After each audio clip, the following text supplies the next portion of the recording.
Bonjour les amis, c'est Christian et bienvenue sur la Affranchi.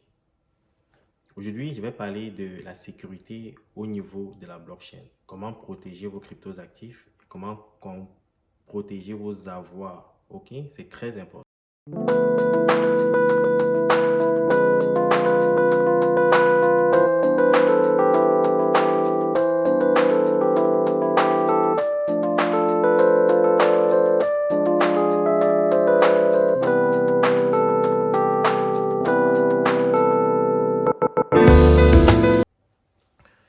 Avec la baisse des marchés, la probabilité qu'on se dirige vers une récession, que l'économie se dirige vers une récession, beaucoup de gens pensent toujours que les cryptos actifs, c'est du Ponzi, c'est de l'arnaque et que la blockchain n'a aucun avenir. Ne vous y trompez pas. La technologie est évolutive et la blockchain, c'est la prochaine couche de l'Internet. L'Internet a été créé pour le transfert des informations. C'est pour ça que vous voyez les réseaux sociaux créés aujourd'hui, les échanges au niveau du e-commerce et autres. Avec la blockchain, on pourra transférer des valeurs. C'est ça l'important de la blockchain. Et ces transferts des valeurs se fera sans intermédiaire. Donc la blockchain est une technologie. La blockchain n'est pas une application. Il faut faire la différence. Aujourd'hui, je vais vous montrer comment protéger vos cryptos actifs. C'est très important. En 2017, j'ai perdu environ 40 000 dollars sur les IOTA. C'est un projet, ce qu'on appelle un first layer, une première couche. Je n'ai pas bien sécurisé mes cryptos actifs. Quelqu'un a piraté mon ordinateur et j'ai perdu 40 000 dollars en cette époque-là en IOTA. Donc, il est important, très important, de protéger vos cryptos actifs. Je vais vous montrer les différents produits qui existent sur le marché. Ceci n'est pas une publicité, donc je le fais parce que je pense que ce sont des bons produits et j'aimerais partager avec vous ce que j'utilise, le groupe Salarié Affranchi utilise. Il y a des premières générations de clés pour sécuriser vos cryptos actifs. Par exemple, ici, c'est euh, un Ledger. Ça, c'est un Ledger, Nano S. Ok, ce sont les premières générations. L'expérience usuelle n'est pas très agréable. Vous connectez le câble sur votre ordinateur, ça vous ouvrez Ledger Live et là, vous pouvez faire des transactions.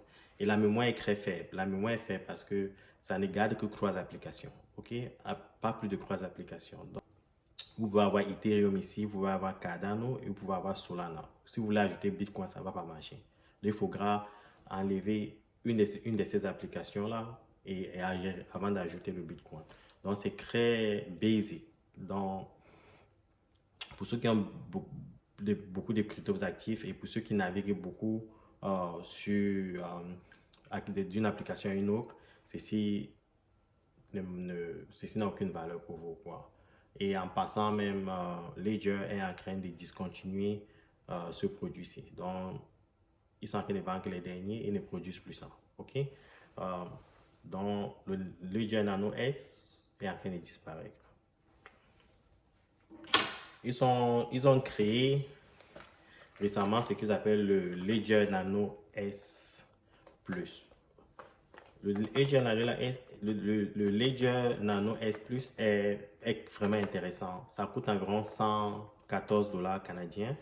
Et l'avantage avec le Ledger Nano S Plus, c'est que ils ont travaillé sur l'expérience usuelle. Ok, l'interface est meilleure au niveau même de la clé. Ok, à l'époque, comme je vous ai dit, avec le Nano S, il fallait connecter le Nano S sur votre ordinateur, ouvrir Ledger Live pour pouvoir voir vos transactions. Mais à travers le Nano S Plus, vous pouvez déjà voir ces transactions à travers l'interface, du Ledger Nano S Plus. Ok, c'est un très bon produit. Il n'y a pas une très grande différence avec le Ledger Nano X. La seule différence, c'est que le Ledger Nano X a le Bluetooth. Ça veut dire que vous pouvez connecter wireless votre Ledger Nano X directement sur vos téléphones, sur tous vos appareils mobiles. Ok, c'est ça l'avantage. En termes de sécurité, il n'y a pas une grande différence. Ok, en termes de sécurité, il n'y a pas une grande différence. Mais en termes de l'usualité, il y a une différence immense. Ok.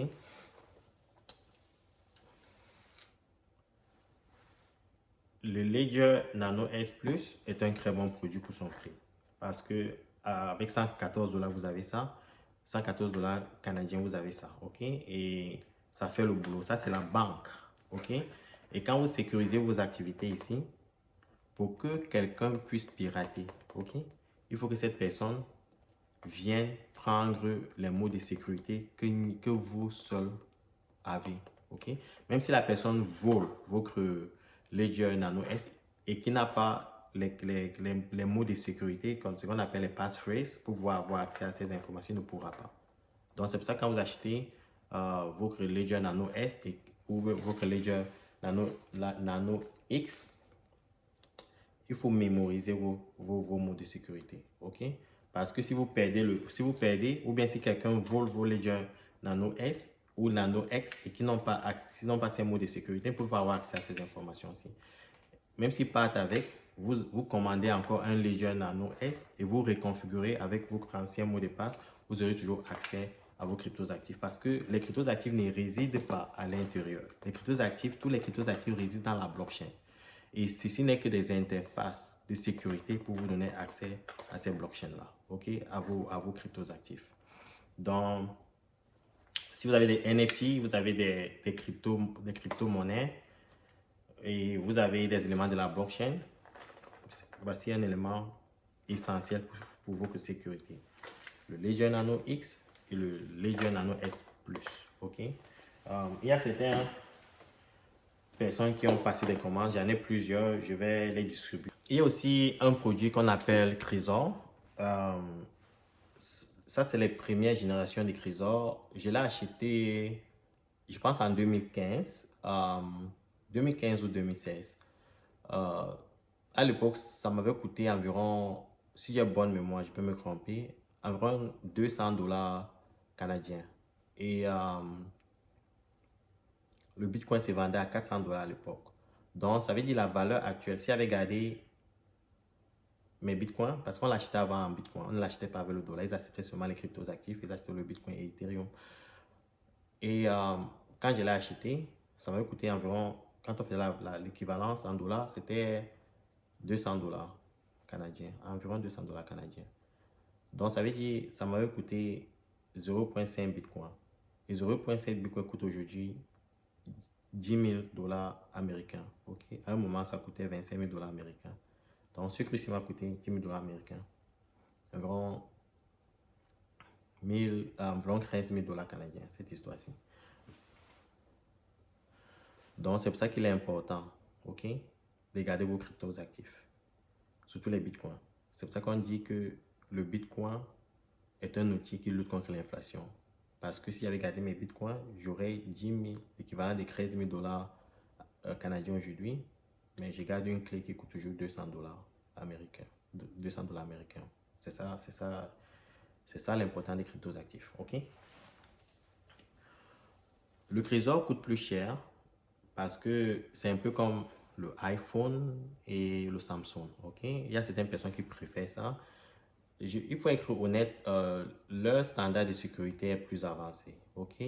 Je n'utilise plus ceci parce que à cause de la complexité de mes cryptos actifs, de portefeuille de ma clientèle, j'utilise plutôt le Trésor T et je ne le garde même pas avec moi. C'est pour ça que je ne peux pas vous le montrer. C'est sécurisé quelque part, ok, pour des raisons de protection.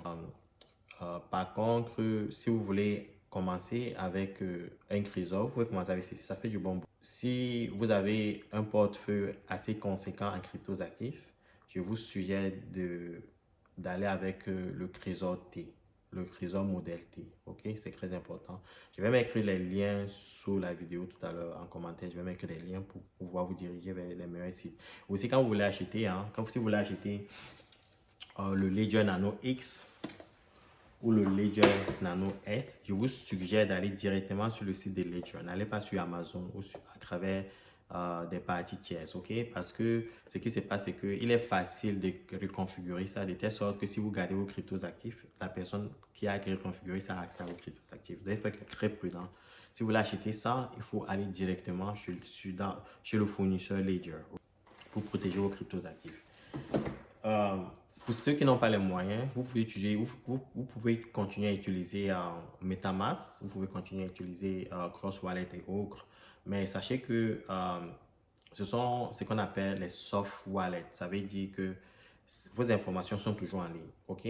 Ça veut dire quoi? Un pirate talentueux, ok? S'il vous craque à travers le social engineering, va détecter vos mots de passe ou vos passphrases et il aura accès à vos cryptos actifs. Par contre, avec ça, il faut être un génie pour pouvoir venir détecter le passphrase parce qu'il faut avoir l'outil en main et il faut avoir l'information qui est dans votre tête pour pouvoir avoir accès à vos cryptos actifs. Donc, la sécurité est ici, ok?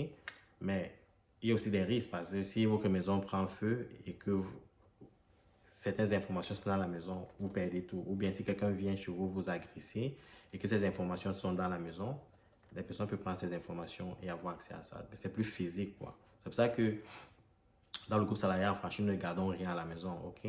On a les safety deposit box à travers des banques où on peut conserver nos informations. Donc, la sécurité est vraiment plus avancée.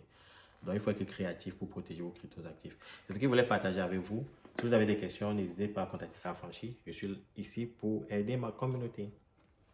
Ciao.